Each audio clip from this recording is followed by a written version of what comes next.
Ina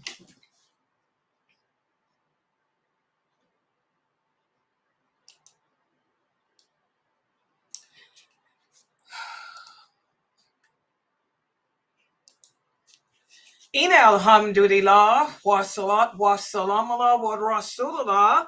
I want to welcome everybody to our series on the sacred bonds.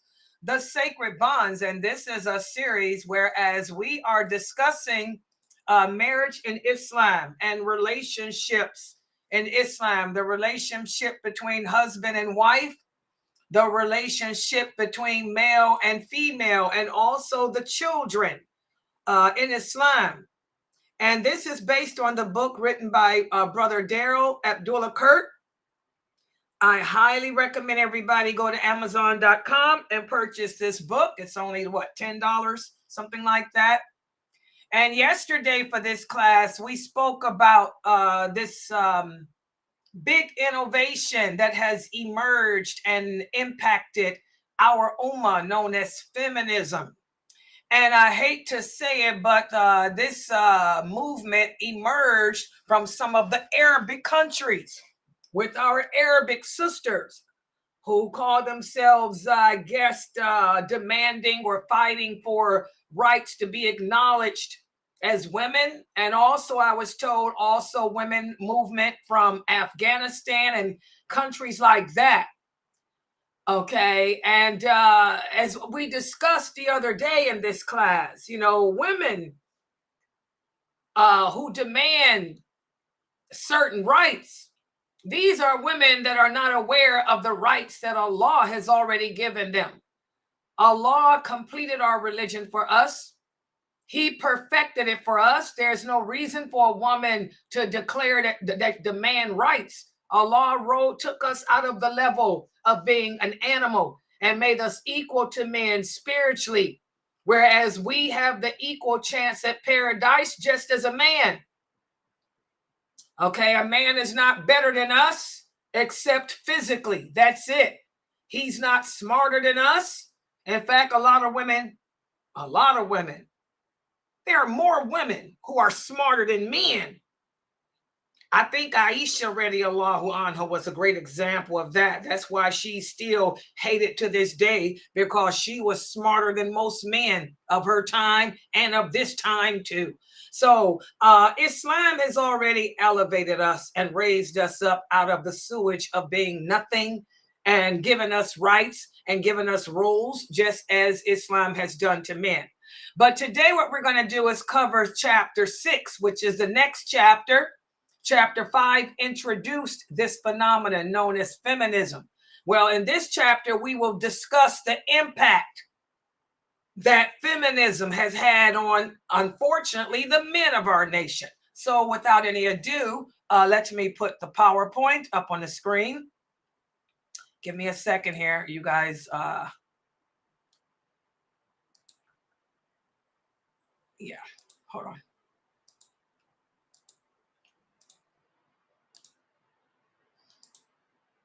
Okay, yeah, I'm gonna share it with these guys now. Okay, here we go. There, everyone should be able to see the PowerPoint now. This is chapter 6. And we will be discussing, tonight, how, what this feminist movement has done to the men of our nation. How the men of our nation have responded to this plea for women's rights, even though Allah has given us our rights. Okay, so let's take a look-see here.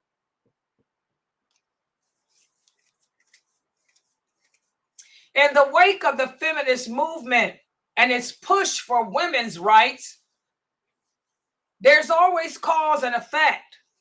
So a counter movement has emerged, and you guys will hear about it. You see it on Twitter, you see it on TikTok. This counter movement is referred to as the men's rights movement. Men's rights movement. And this movement was conceived out of biases against men in society. And so men responded when the women demanded their rights. The men counterclaimed with rights too. And what's happened is, just like the feminist movement has splintered into crazy ideologies that totally contradict Islam, so has the men's movement as well. And the reason why this movement began was because the men felt that there's a bad perceived reality against them. So just as the women wanted to be acknowledged and their rights heard, the men wanted to be acknowledged, defended, and their rights heard as well. They claim that the pendulum has swung too far in favor of women, which has led to societal biases against men. And as a result of this, guys, statistics have shown that all these crazy movements have led to disparate treatment within the families, the schools, and even high suicide rates as well. Okay? And from this movement that the men created, many other ideologies have emerged, just like what has emerged with the women, including this movement called the MGTOW, men going their own way. How many of you heard of that movement? MGTOW. Also another ideology, the red pill. This is really stupid. I was just looking on Twitter, on social media this week. A very well-known, famous Islamic speaker. He's not a scholar in no way, shape, or form, but he's a speaker, and you guys invite him to many of your conferences. He was talking about the red pill and its effect, and I was kind of taken aback. I'm like, dude, you're a Muslim. We don't have nothing to do with these non-Muslim ideologies. Just like I had to recently explain, to an Arab person, our ideologies, any ideology that contradicts Islam, we have nothing to do with it. Okay? Our allegiance is to Allah, to the religion of Islam, not anything else. Well, this brother posted up a bunch of stuff about the red pill concept. And boy, was he shot down real quick by other famous Islamic personalities too, and their idea. And I said, fool upon all of them. I said, all of them are wrong because all of them have taken on the ideology of the non-believers. But these are the three movements, MGTOW, the red pill, and also manosphere. How many of you heard of manosphere? All three of these ideologies represent different approaches to men's rights, and they all are extreme with different degrees of extremism, just like the feminist movement. Now let's talk about each one, a little brief synopsis of it.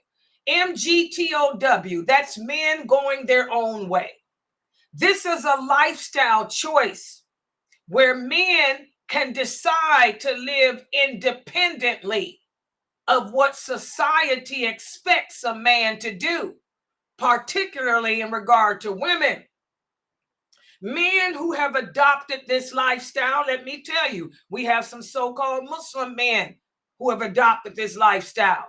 They argue that modern societal structures have placed them at a disadvantage as men, particularly when it comes to marriage and divorce, that they always end up with the bad side of the stick. So because of society's disadvantages, they have chosen to go their own way.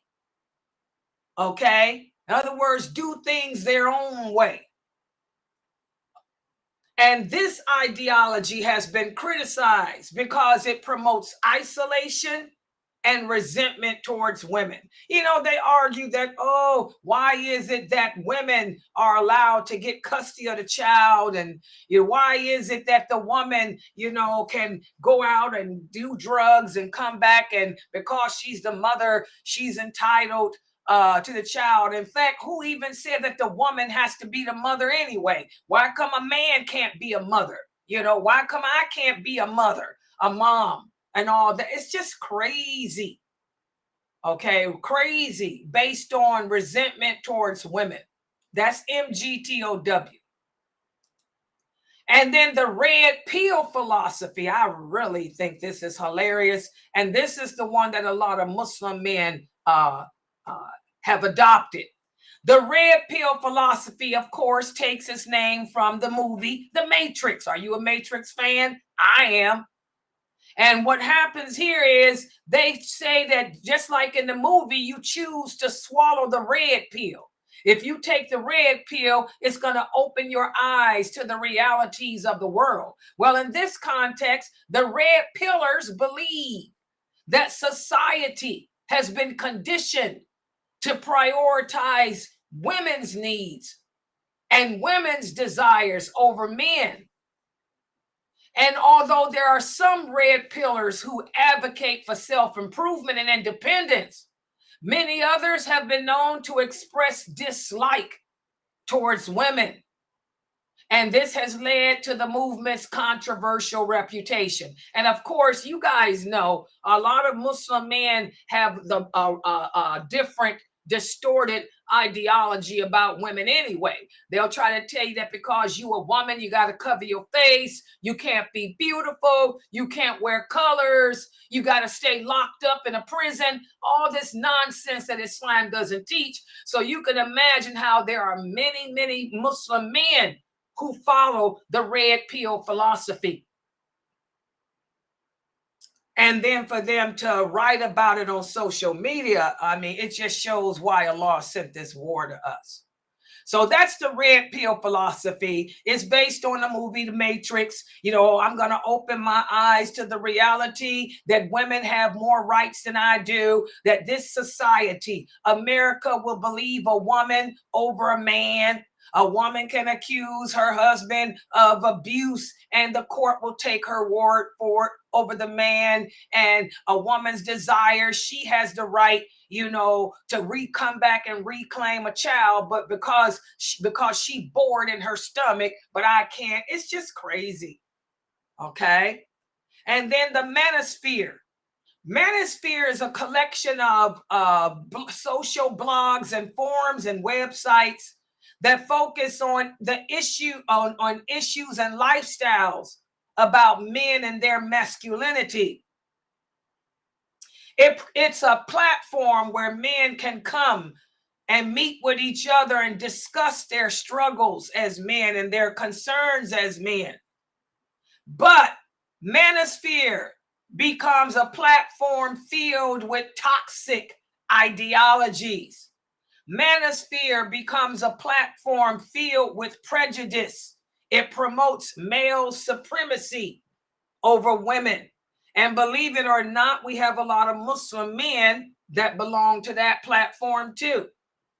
We don't have that many. We got some, but not that many with the MGTwo. But most are either the red pill movement or they're with the manosphere movement. And all three, just like feminism contradicts Islam, all three of these male movements contradict Islam too. Remember, guys, Allah has already made the rules. Allah has made the regulations and guidelines for us, women and men, to live by. And we're not supposed to adapt any lifestyle over the lifestyle of Islam. Everybody understand that? Anytime you take on a way of life other than Islam, Allah says it'll never be accepted from you. Both men and women in Islam are viewed as spiritual equals with our own unique roles and our own unique responsibilities. And we have a role model that sets the standards for us. And that role model is the Prophet Muhammad, sallallahu alaihi wasallam. He treated women with respect. He treated women with kindness. And all his wives were his companions. All his wives were his advisors. They all played important roles in society, both socially, politically, and religiously. So there's no need for us Muslims to dabble with the non-Muslim platforms.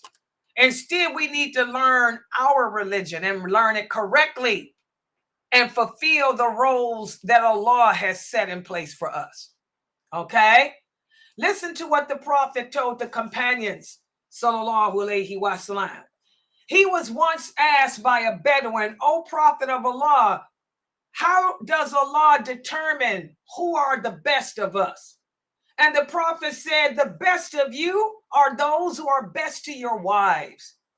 And then there's another hadith where the Prophet sallallahu alaihi wasallam said, if you want to know the nature or the character of a man, look at his wives, look at his daughters. How does he treat his wives? Are his wives happy? If your wives are unhappy and miserable, that's a sign that that man's abusive. So you want to learn about a man's character, look at the women in his home and his relationship with them. So again, we have to remember as Muslims that the Quran and the Sunnah, these are our points of reference as to how to be a man, as to how to be a woman, not the ideologies of the secular world. You know, Muslim speakers, these famous personalities, they shouldn't have no comments to make about the Kafirs' ideologies. Like the Prophet sallallahu alaihi wasallam said, their laws are for them, our laws are for us. Well, the same thing. Their lifestyle and their platforms are for them. Our lifestyle and platforms are for us. So these brothers shouldn't even be commenting on the red pill or anything else. And in regards to men trying to set their own agenda, Islam has already set it for you. Allah emphasizes that as a Muslim man, it is your job to be the leader of the family. You're a leader, not the woman. Just like women advocate wanting to be the head of the household. You're a woman. Go learn your place. Your place is your home. Your place is your home, taking care of the house and the children. It is not your job. It is not your role to work and provide and maintain. We as Muslim women, we work only if we have no choice. We're supposed to be treated like princesses. Our husbands, our men are our protectors and providers and maintainers. Okay? So you brothers need to concentrate on that. Your role is to be a leader, not only within the family, but also within society. Muslim women cannot run for public office. I repeat, Muslim women cannot run for public office. I repeat again, Muslim women cannot run for public office. But we have a lot of these American degenerate women. I hate to say it, but they are degenerate. You can look at how they dress and see how degenerate they are.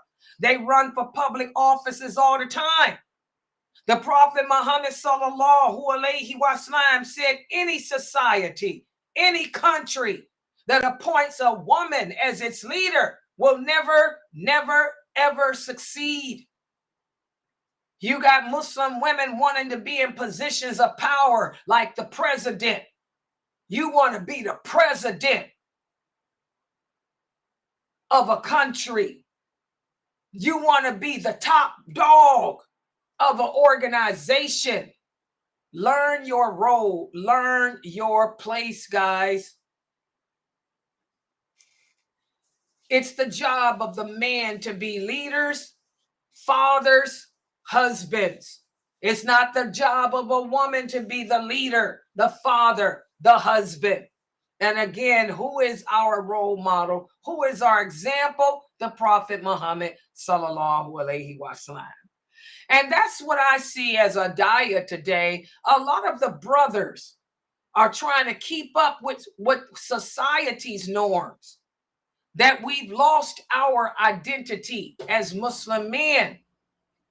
Instead of us referring to the male masculinity of our Prophet Muhammad, we're trying to compete with people like Obama, who's a kafir, Trump, who's a kafir, or movie stars who are kafirs.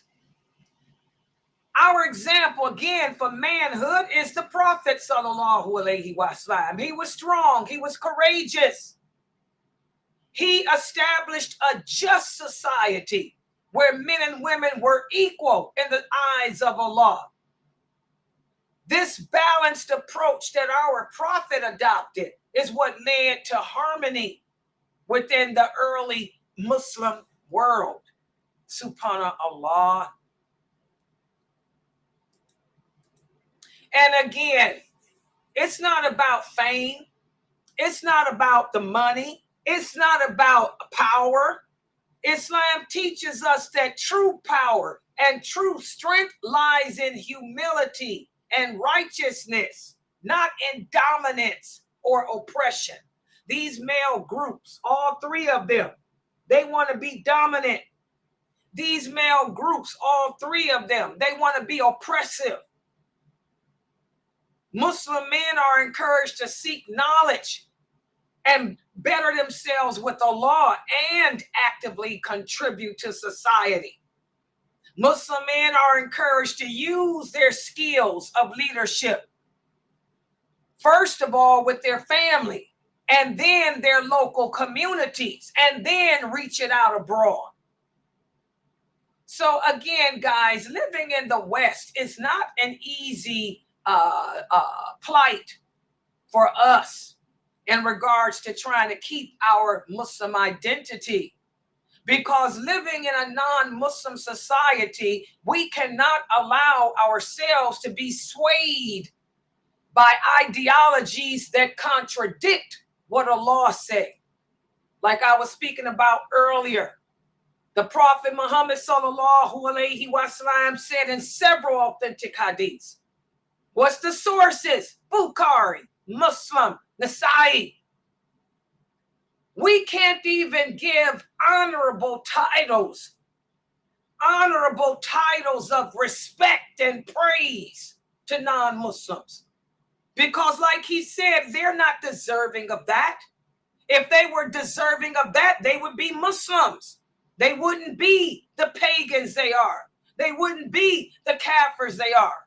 And anytime we do give put titles of honor and praise to non-Muslims, you're just making Allah angry because you're violating his right.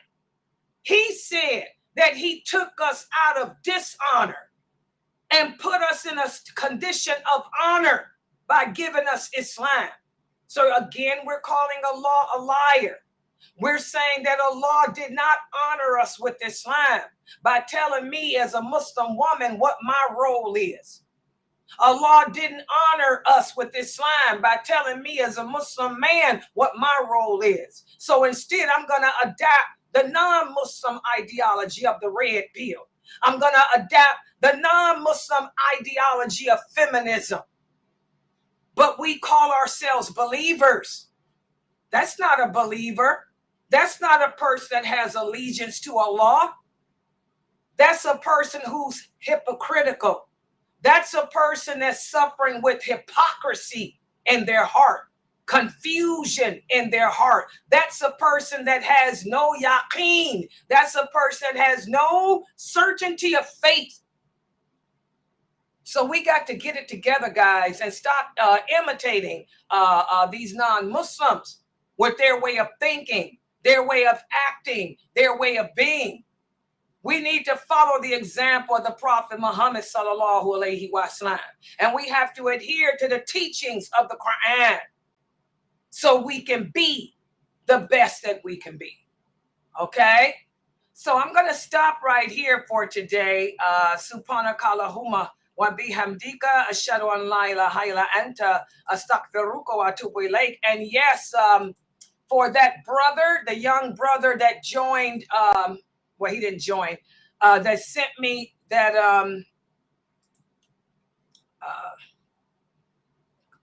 the young brother that sent me that tweet. Oh yeah, I saw it. You just don't get involved in that nonsense. I keep telling y'all that most of these people, well, let me just say this. You ain't going to find no real scholar sitting up on social media. Anyone who thinks that you're going to find a scholar sitting up on social media posting tweets, you're deluded. The real scholars ain't got time for that filthy drama. They're too busy trying to call the people to Islam and its truthfulness. They're too busy trying to do just like I'm doing here. I look at me, I ain't got time for that crap. I mean, I can imagine how busy the scholars are. I spend all my waking hours and then working on this website. You know, don't get involved in that. These brothers that y'all listen to on social media, they're just celebrities. Everybody has their celebrity. Muslims got celebrities too. Stop following those celebrities and instead learn your religion. All right? And by the way, for the person named Johnny, you know, we don't believe in child marriage. I don't know. You got our way of life mixed up with somebody else's. Whoever this non-Muslim man, I'm pretty sure that I had a moderator to do whatever they did. Yeah, I did. But just to let you know, that's not Islam. You non-Muslims need to go learn about our religion, because the child marriage happened in your history. The child marriage happened in England's history, your history. The kings of England were incestuous men. Not only did they marry babies, but they had sex with them before the babies were puberty. And not only did they have sex with the babies before they were puberty, but they married and had sex with their sister, their mama, and their aunt. So Johnny Velez, go do your research on your historic background.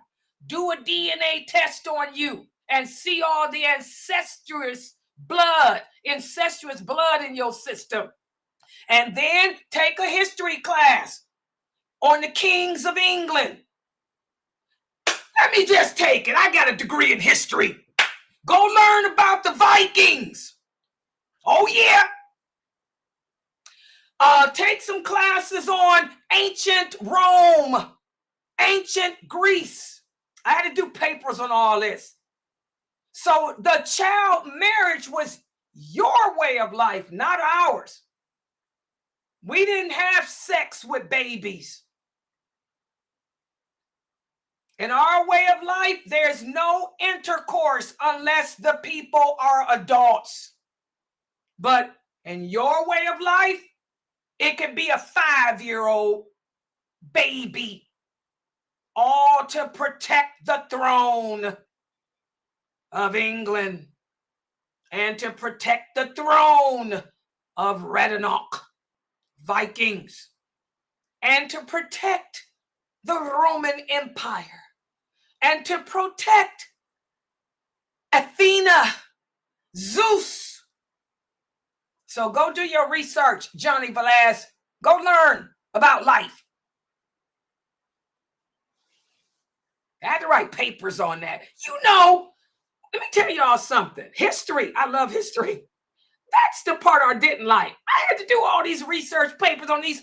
I'm like, oh my God, they did this? I know everybody got married at birth back in those days. Let me just share with you guys. It was every people, even the Arabs, everybody would marry at birth. That's just how they did back in those days. There's nothing's wrong with that. I'm all for that. But in the Arab tradition, the marriage was never consummated. Never consummated. Never consummated until Both children were puberty. The Persians were the same way too. I'll be honest. The Persians the same way.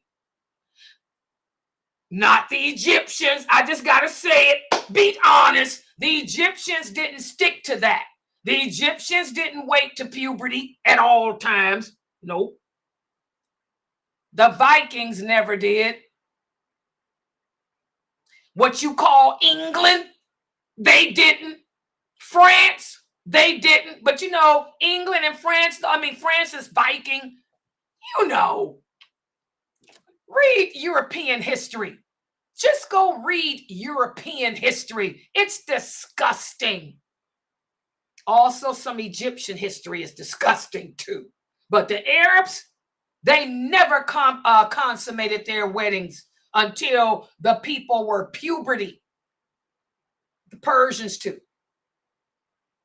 Okay, all right. Any other questions?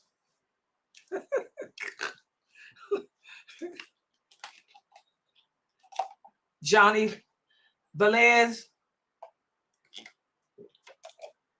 And Johnny Velez, where you come from? If you come from Spain, you know you got some Arabic blood in you.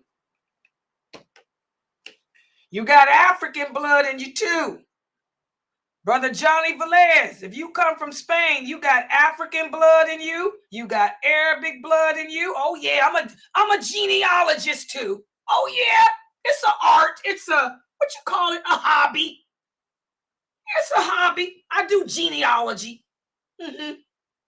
Runs in my family. Arabs are good at genealogy. So I'm letting you know, Johnny Velez, if you come from Spain, you got some Arabic blood in you and a lot of African, because the Moors, they conquered Spain. You still got the Moorish Empire sitting in there looking you in the face. Okay? During the Caliphate of Uthman, he was Arab. They spreaded Islam throughout Spain too. Hello? So you mixed all up. That's probably why you look a little bit like me. I'm pretty sure you got the eyebrows, Johnny Velez. And I'm pretty sure you got a nice olive-colored skin. You're not a Caucasian. You're not Viking, Johnny Velez. You're not. I know you want to be, but you're not Caucasian. You're black. All right? Any other questions? Got to be tough and rough, sisters. And intelligent. All right. Okay, yes, tomorrow. Yeah, go ahead. Yeah, tomorrow. Yes, my class is tomorrow. What is tomorrow, guys? Is it Monday? Yeah, Monday. Okay. Starting in the last hour. Oh, is it? Oh, I got to get that together. Oh, yes, tomorrow's the signs of the last hour. That's at 9 o'clock. And my 6:30 class will be the diluting well or better. Oh, yeah, Portuguese too. the other sister here, she said, Layla, don't forget Portugal. Oh, yeah, the Portuguese people got black in them too. Portugal, you're black. You got African blood in you, and you got some Arabic blood too. Bedouin kind. Oh, yeah. Y'all better be careful with this racist garbage y'all bringing here. Exactly. I don't know why they want to be that way. Everybody wants to be a Caucasian. I'm sorry. Unless you come from Caucasia, you ain't no Caucasian. You ain't no Viking.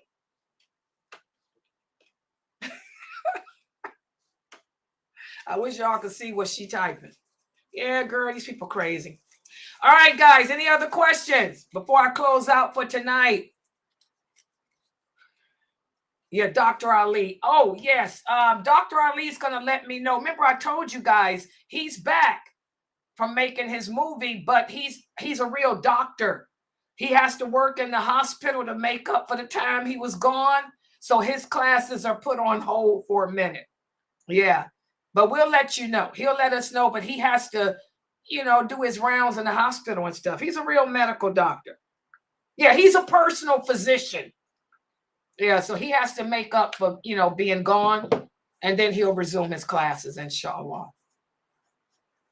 Walaikum salam, Amina Antar. I see you in here. Antar, how you doing, Antar? Fresno. Amina Antar's here. Alaikum. How you feeling, Antar? You know your girl had a stroke again. Is she here today? Yeah, Sabrine had a stroke, Antar. She was in the hospital a couple days ago. Yeah, give Sabrina a call. She had a stroke.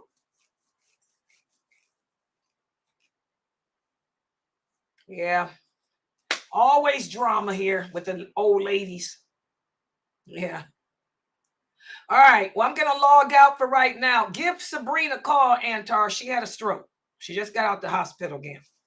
All right. So I'll see you guys in the Zoom room. Subhanakallahumma wa bihamdika. Ashhadu an la ilaha illa anta astaghfiruka wa atubu. Oh, Sakina. Are you still here, Sakina?